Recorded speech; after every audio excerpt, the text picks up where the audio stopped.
জয় মা সদানন্দময়ী মায়ের জয়। আজ আমি জানাবো মা কালীর প্রিয় রং কী।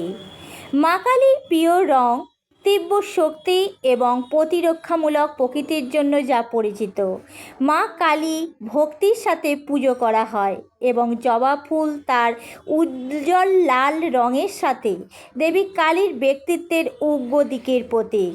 ফুলের লাল রং রক্ত তৃষ্ণা এবং প্রাণশক্তির সাথে জড়িত।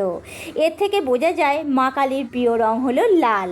বন্ধুরা, তাই তোমরা মাকে লাল ফুল দিয়ে পুজো করো আর মাকে লাল বস্ত্র দিও।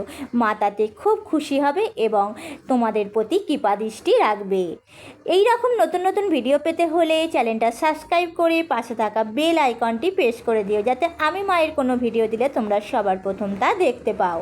জয় জয় মা সদানন্দময়ী মায়ের জয়। মা তুমি সকল ভক্ত সন্তানকে ভালো রেখো, সুস্থ রেখো।